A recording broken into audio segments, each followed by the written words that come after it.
மூன்றாம் கட்ட தேர்தல் வாக்குறுதியை எடப்பாடி பழனிசாமி வெளியிட்டிருக்கிறார். கூடுதல் தகவல்களை தருகிறார் எமது செய்தியாளர் பிரகாஷ். பிரகாஷ், முழு விவரங்கள் என்ன?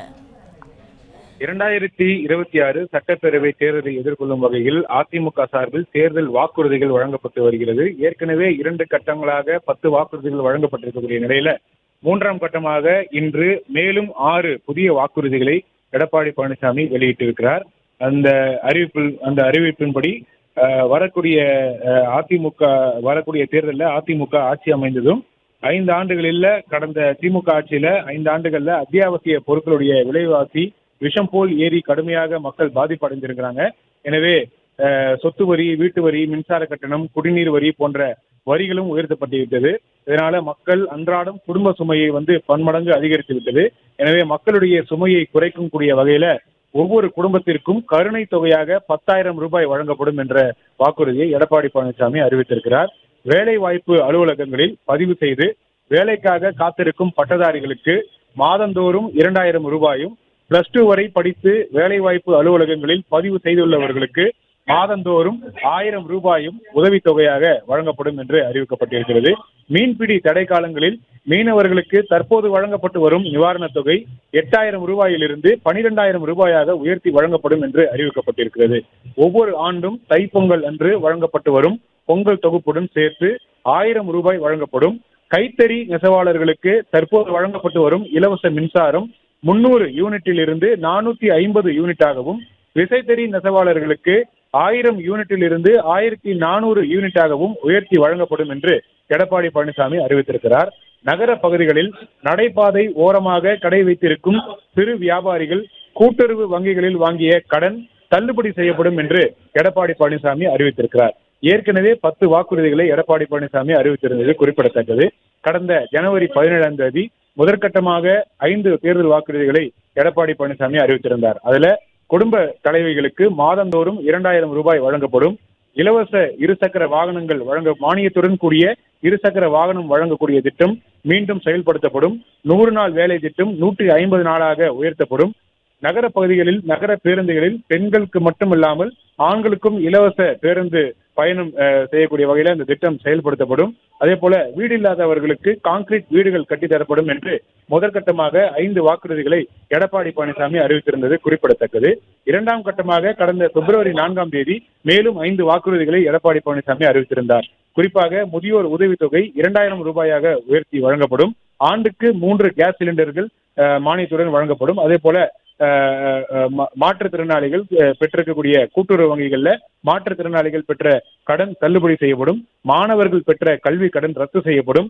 ஜல்லிக்கட்டு போட்டியின் போது உயிர் நீத்தக்கூடிய வீரர்களுக்கு இழப்பீடு தொகையாக 10 லட்சம் ரூபாய் வழங்கப்படும். காயமடைந்தவர்களுக்கு 2 லட்சம் ரூபாய் வழங்கப்படும். அதே போல ஜல்லிக்கட்டு போட்டி நடத்துவதற்கு 5 லட்சம் ரூபாய் நிதி உதவி வழங்கப்படும். அதாவது அரசாணை பிறப்பிக்கப்பட்டு அதற்குரிய இடத்துல ஜல்லிக்கட்டு போட்டி நடத்துவதற்கு 5 லட்சம் ரூபாய் நிதி உதவியாக வழங்கப்படும். அதே போல ஜல்லிக்கட்டு போட்டி நடத்துவதற்கு இதுவரைக்கும் பின்பற்றப்பட்டு வரக்கூடிய ஆன்லைன் முறை ரத்து செய்யப்பட்டு ஏற்கனவே இருந்த பழைய நடைமுறை மீண்டும் பின்பற்றப்படும் உள்ளிட்ட பல்வேறு அறிவிப்புகளை 10 அறிவிப்புகளை ஏற்கனவே எடப்பாடி பழனிசாமி வெளியிட்டிருந்த நிலையில இன்று மேலும் புதிதாக 6 வாக்குறுதிகளை எடப்பாடி பழனிசாமி அறிவித்திருக்கிறார். குறிப்பாக கடந்த திமுக ஆட்சியில கடந்த 5 ஆண்டுகள்ல திமுக ஆட்சியில அத்தியாவசிய பொருட்களுடைய விலைவாசி விஷம் போல் ஏறி மக்கள் கடுமையாக பாதிப்படைந்திருக்கிறாங்க.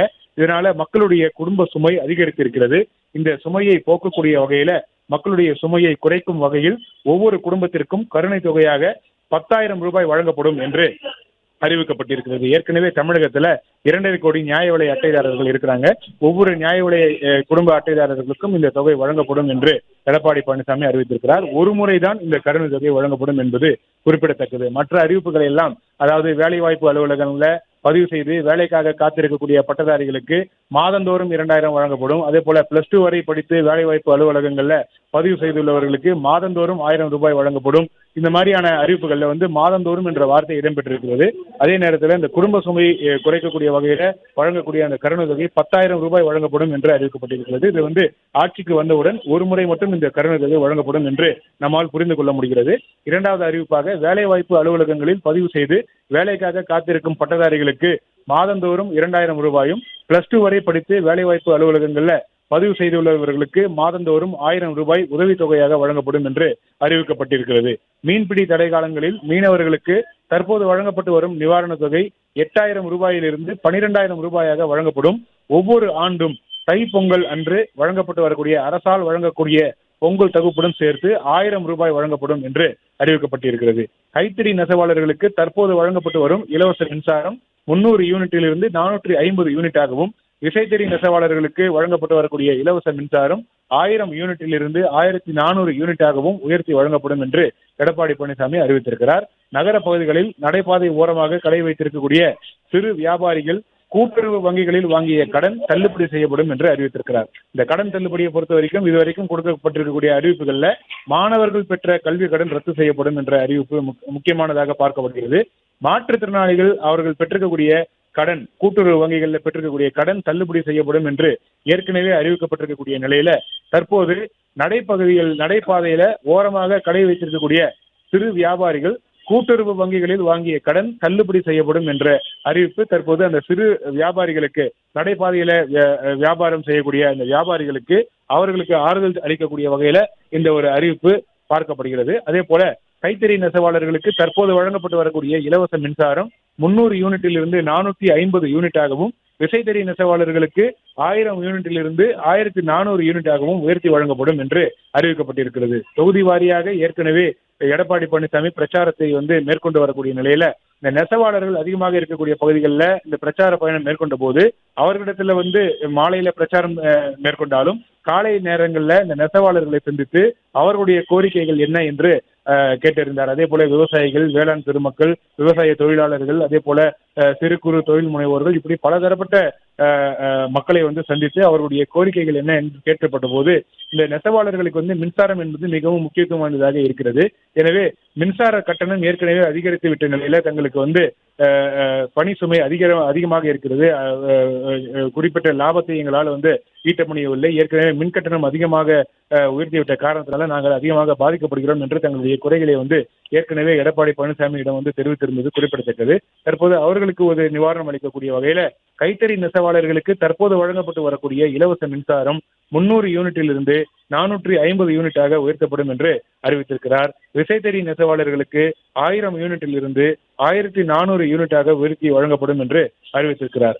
பொங்கல் தொகுப்பு முக்கிய பங்கு வகிக்கிறது. ஒவ்வொரு ஆண்டும் பொங்கல் தொகுப்பு அரசால் வழங்கப்பட்டு வருகிறது. பச்சரிசி, அதே போல வெல்லம் அல்லது சர்க்கரை, அதே போல ஒரு முழு நீள கரும்பு, முந்திரி, திராட்சை, ஏலக்காய் போன்ற இந்த பொங்கல் தொகுப்பு ஆண்டுதோறும் தமிழ்நாடு அரசால் வழங்கப்பட்டு வருகிறது.